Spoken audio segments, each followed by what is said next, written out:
It's that time. Once again, another year come and gone. Friends, bromans, countrymen, lend me your ears and your eyes and your elbows and your frenulums, all that stuff. Let us sit by the fire and talk, my favorite commanders of 2024.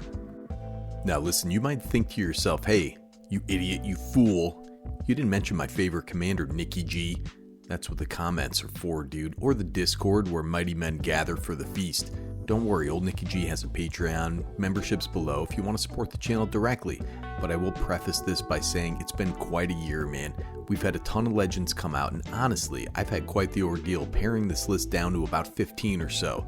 These are the legendary creatures that can be your commander from 2024, and these are the ones that stood out to me. The ones I was excited to build around, and cards that occupy a distinct design space. Not more of the same old, these guys, man. Part of building commander decks is the exercise of your creativity. You get to figure out cards you can use to make those legends good, and that's better commander dudes. So without further ado, my favorites of 2024. I'm going to go in order of release so we're all the way back to Murders at Karlov Manor. Let's start off with this guy, Marvo Deep Operative, 3 blue and a black, legendary creature octopus rogue. It's a 1/8. When this guy attacks, clash with defending player. Whenever you win a clash, draw a card. Then you may cast a spell from your hand with mana value 8 or less without paying its mana cost. There aren't a ton of cards that care about clashing, but the ability to cheat out 8 mana spells is nuts, man.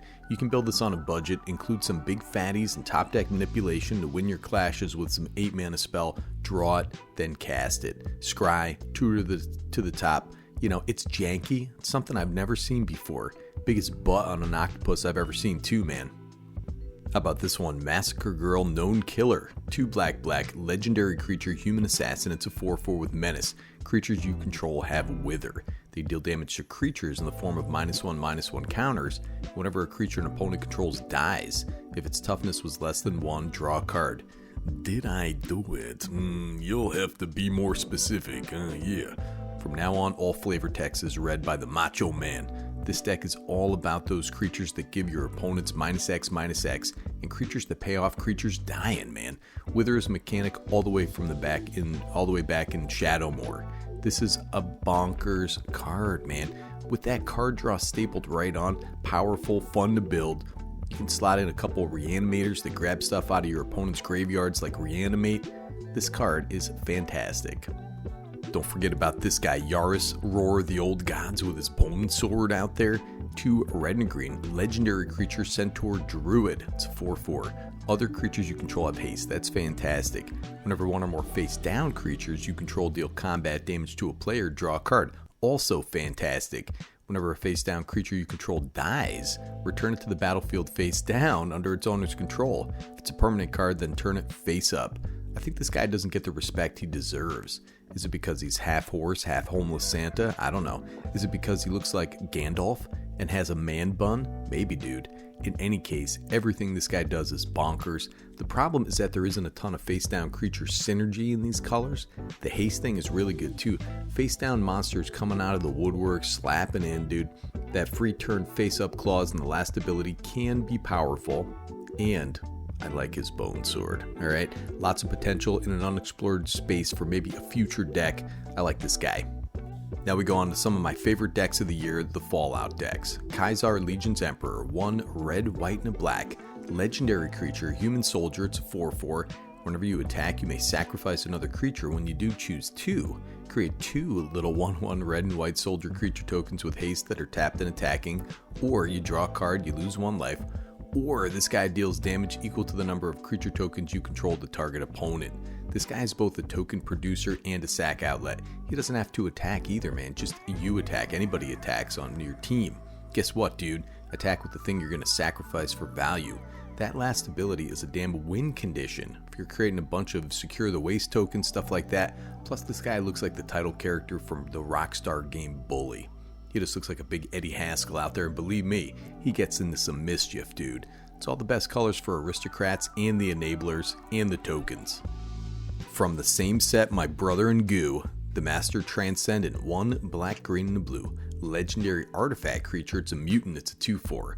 When this guy enters, target player gets 2 rad counters. Has tap, put target creature card in a graveyard that was milled this turn onto the battlefield under your control. It's a green mutant with base power and toughness 3/3. Loses all other colors and creature types. This is Soul Time Mill, dude. Now this dude had a couple sweet combos that make for very unique play. You have these situations where you can mill a ton with, mill half your library effects, traumatize or something. Then get all those creatures back with intruder alarm type effects, tap and untap this guy. Or you can just rise to the dark realms, or you can food chain combo to infinitely cast this guy and sacrifice him to give your opponent endless radiation. You can target self-mill, great colors for that. The lore behind this guy is super interesting. I would recommend Villainopedia's episode.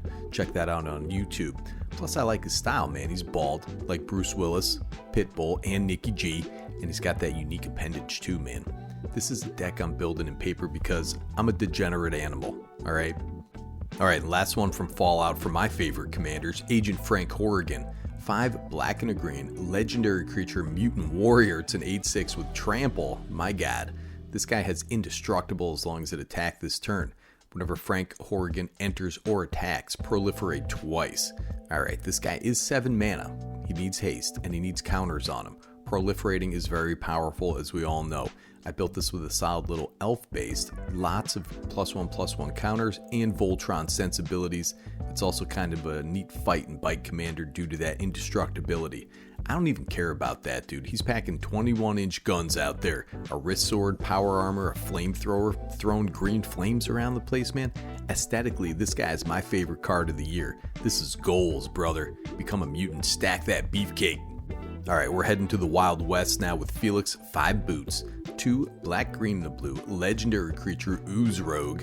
This guy's a 5/4 with Menace and Ward 2. If a creature you control dealing combat damage to a player causes a triggered ability of a permanent you control to trigger, that ability triggers an additional time.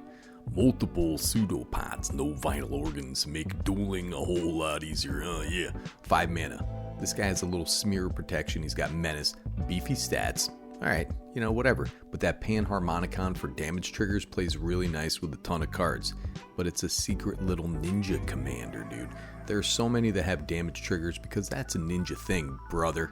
This is another commander I'm tempted to build in paper for that specific reason. Anyways, man, I dig his look too, man. I like his fingerless gloves. Makes about as much sense as an oozing cowboy, I guess. That's syphilis, brother. We call that the oozing cowboy where I come from. From the main set here, Gisa the Hellraiser, 3 black, legendary creature, human warlock. It's a 4/4 with Ward 2, and pay 2 life. Skeletons and zombies you control get +1/+1 and have Menace. That's pretty nice right there. But whenever you commit a crime, brother, create 2 tapped, 2/2 blue and black zombie rogue creature tokens. This ability triggers only once each turn. Why is she like a little homely now? I don't know, man. I remember Gisa being like a pretty but crazy looking girl. I do know that committing crimes is pathetically easy. Maybe the crimes have something to do with meth. Maybe that's why she's all messed up in the face, dude. The payoff, 2 effectively 3/3s with Menace is nuts, dude. For committing a crime, this card in general is pretty nuts. Mono black crimes, dude. Sometimes you do crimes and you go to jail. Sometimes you do crimes and you get elected president. All depends on the amount of money you have, and that's my way of telling you guys that I'm headed to prison. Alright, this is my last video for a while. I did too many crimes, man. Anyways, build this like Talrand, dude. It's just a black Talrand that makes lots of zombies. Regulators, mount up. You gotta saddle up, dude. You gotta say yeehaw for the Gitrog Ravenous ride. This guy's 3 black and a green, legendary creature, frog, horror, mount. It's a 6/5 with trample and haste. When this guy deals combat damage to a player, you may sacrifice a creature that saddled it this turn. If you do, you draw X cards, put up to X land cards from your hand onto the battlefield tapped, where X is the sacrifice creature's power. That's insane. Has saddle 1. Jesus, dude. I am invoking Jesus to save me from this card. This is absurd. Green and black are especially good at giant creatures and death triggers. I don't even know what to say about this, man. This goes out of control, dumping lands, drawing cards. The art is pretty awesome on this. This is going to go down in history as one of the magic cards of all time. Most magical, I would say, dude. You can dabble in the landfall, reanimator, get those fatties back next turn. You're going to have the mana to do it, my brother. Kill on sight, I would say, for this card, man. Definitely kill on sight. Now we are headed into Modern Horizons 3 with Coram the Undertaker. This guy's 1 black, red, and a green. Legendary creature, human warrior, it's a 0/5. This guy gets +X/+O, where X is the greatest power among creature cards in all graveyards. When this guy attacks, each player mills a card. During each of your turns, you may play a land and cast a spell from among cards in graveyards, any graveyard, that were put there from libraries this turn. I love everything about this dude. My favorite card with this guy is the Titanoth Rex. He puts himself in the graveyard. You're also delving into mill, dude. It's kind of weird in these colors, but self-mill is relatively easy. That last ability can nab things you tutored into the graveyard as well. They go from the library straight there. Now the aesthetic on this guy, the character, is amazing. I wish we had more lore, but he's looking pretty buff out there. He gets extra points for that, dude. I don't think this guy's busted nuts broken, but it has a lot of build around potential. It's unique. Jund Reanimator Mill is not something I've ever seen before. Then we got Ygra, I don't know, man. I kind of moved off Modern Horizons 3 pretty fast, but we're going to Bloomburrow. This guy's 3 black and a green, a legendary creature, elemental cat. It's a 6/6, has ward, sacrifice of food. Other creatures are food artifacts in addition to their other types and have 2 tap, sacrifice it, you gain 3 life. Whenever food is put into a graveyard from the battlefield, put 2 +1/+1 counters on this big animal, dude. Big old ghost cat. He's chasing Mabel and that other little animal out there.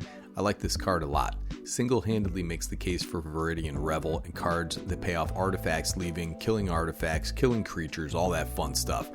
Aristocrats like Poison Tip Archer are going to be great out there. It has some neat implications and is a really interesting build around.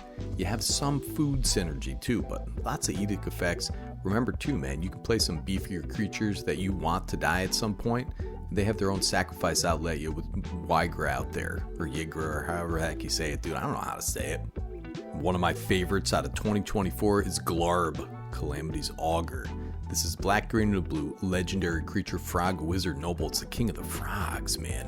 It's a 2/4 with Death Touch.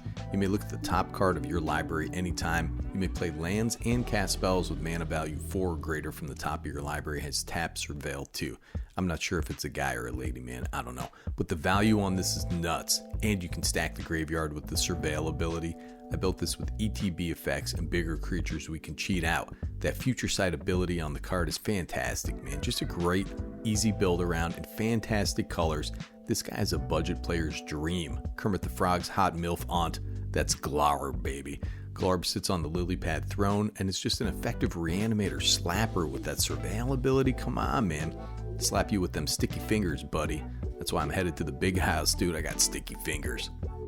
And last out of Bloomburrow, we got Wildsear Scouring Maw. So this is 3 red and a green, legendary creature, elemental wolf. It's a 6/6 with trample. Enchantment spells you cast from your hand have cascade, dude.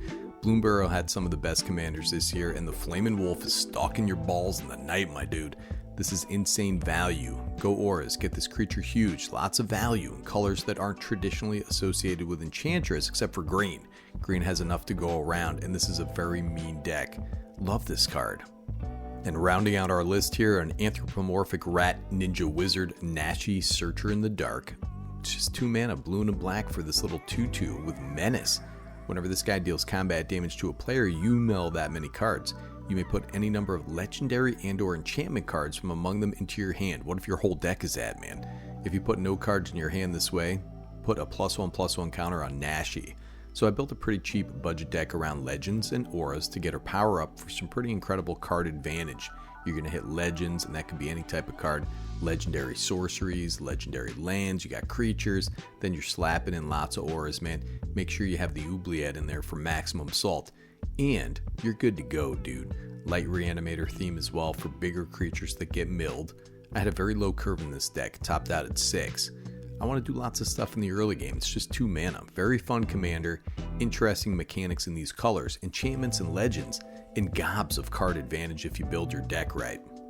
So those are going to be my picks from 2024, and I have deck lists for almost all of them. Everybody, I think, except for Yarus. I'm going to link them in the description, of course.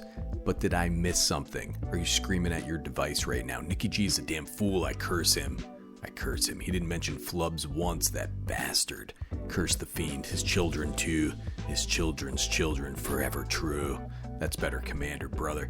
And I'm going to see you in Bergenworth in 2025. We're going to make it happen. We're still making videos out there, man. We still got the Patreon, the brothers in there. Thanks very much to all you dudes and the members down below on YouTube. Thank you guys as well.